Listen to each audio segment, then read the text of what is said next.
Hi everyone, मेरा नाम ऋषभ है और आज हम बात करेंगे कि बाजार की चाल कैसी रही है। क्योंकि आपने देखा होगा आज कि निफ्टी 50 थोड़ा सा निगेटिव है। मान लेते हैं चलो फ्लैट टू निगेटिव क्लोजिंग है और जो बैंक निफ्टी है हमारा वो ठीक ठाक सा पॉजिटिव नजर आ रहा है।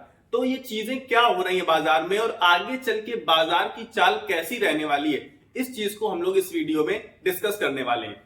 तो सबसे पहले बात करेंगे बजट के बारे में। मतलब बजट के बारे में बताऊं कि बजट के दिन हमारी बाजार निगेटिव थी। मंडे जब मार्केट फिर से ओपन हुआ फिर से निगेटिव थी और ट्यूसडे यानी कि जो बीता हुआ कल है उस दिन मार्केट ने एक शानदार रैली दिखाई थी। अब आज की बात करें तो आज मार्केट लगभग फ्लैट टू निगेटिव क्लोजिंग दिखाई है आज जहां तक आप देखेंगे। लेकिन आप अगर पूरा दिन का उठा के देखेंगे चार्ट तो उसमें आप पाएंगे कि पॉजिटिव था मार्केट। एक बीच में जब शुरुआत थी मार्केट की बहुत अच्छा पॉजिटिव था, धीरे धीरे करके लगभग फ्लैट आ गया, फिर लास्ट तक क्लोजिंग देते देते थोड़ा सा निगेटिव में बाजार जाकर बंद हुआ। जबकि बैंक निफ्टी लगभग पॉजिटिव बना ही रहा मान लीजिए आप। लेकिन अभी भी क्या लोगों के मन में ये डर सता रहा है कि बाजार नीचे जाने वाली है, क्योंकि बहुत सारे लोग इन्वेस्टमेंट इस पर्पस से नहीं कर रहे हैं कि बाजार नीचे जाएगी। इनफैक्ट मैं आपको एक डाटा बताता हूं जिससे आपको समझ में आएगा कि हम लोग कितनी बड़ी गलती कर रहे हैं जिसकी वजह से ये बाजार ऊपर नहीं उठ पा रहा है। एक चीज कि इस समय जो आपने कल की रैली देखी और आज की बात कर लेते हैं, रिटेल इन्वेस्टर्स की सेलिंग लगातार जारी है। क्योंकि रिटेल इन्वेस्टर्स ऑलरेडी बहुत पैनिक की सिचुएशन में आ चुका है। और देखिए लगातार जब 5-6 महीने बाजार नीचे गिरता है तो रिटेलर्स को ही सबसे पहले पैसे की जरूरत पड़ती है। ये तो बहुत मामूली सी बात है कि हमारे और आपके जैसे लोगों को ही पैसे की जरूरत पड़ने वाली है।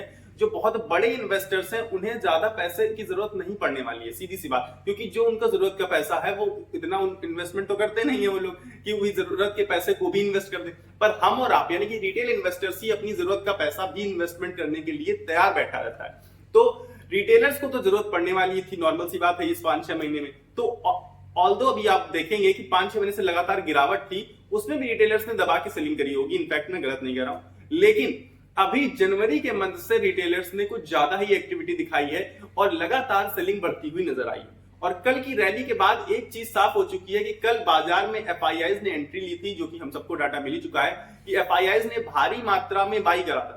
अब जब एफआईआईज ने बाई किया है, म्यूचुअल फंड्स के पास तो देखिए पैसा आता ही है, क्योंकि निकालने का तो ऑप्शन नहीं ना उनके पास, हम लोग जब बेचेंगे तभी।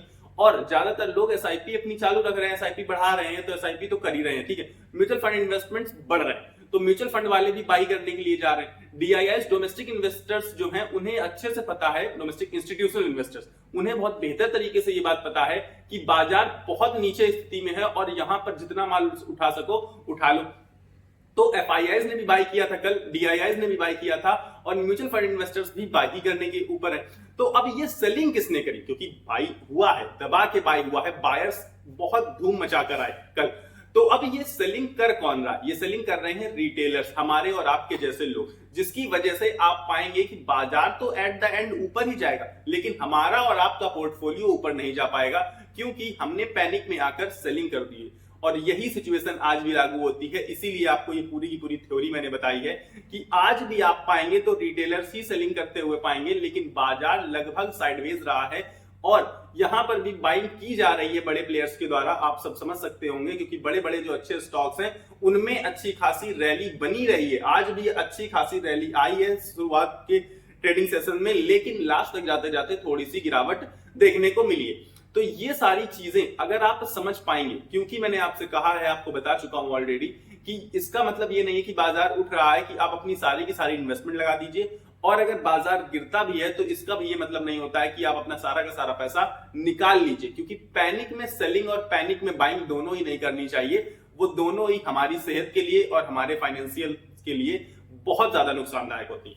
तो आपको मैंने बताया क्या है और फिर बता रहा हूं कि आपको बाइंग अपॉर्चुनिटी तलाशनी है, क्योंकि बाजार बहुत नीचे जाने के लिए अब नहीं बचा है उसके पास कुछ भी कि बहुत नीचे चला जाए यहां से इस लेवल से।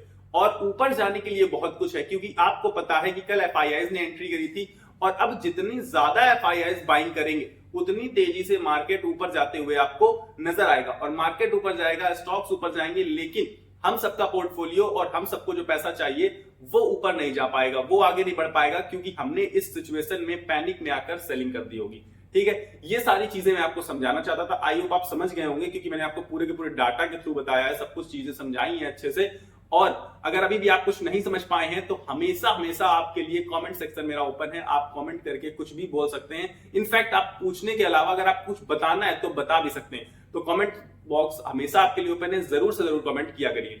बाकी इस वीडियो में बात इतना ही है, लेकिन आपको वीडियो को लाइक करना है, चैनल को सब्सक्राइब करना है, इसके बाद ही जाना है, क्योंकि सब्सक्राइब करना बहुत इंपॉर्टेंट है। क्योंकि जुड़ने के लिए और अगले वीडियोस पाने के लिए सब्सक्राइब करना आपको बहुत इंपॉर्टेंट हो जाता है। तो एक सब्सक्राइब का बटन आ रहा होगा नीचे, दबा दीजिएगा। फिलहाल मेरे पास इस वीडियो में इतना, मिलेंगे अगले वीडियो में। तब तक के लिए आपको अपनी सेहत का ख्याल रखना है। स्वस्थ रहिए, मस्त रहिए। नमस्कार, धन्यवाद।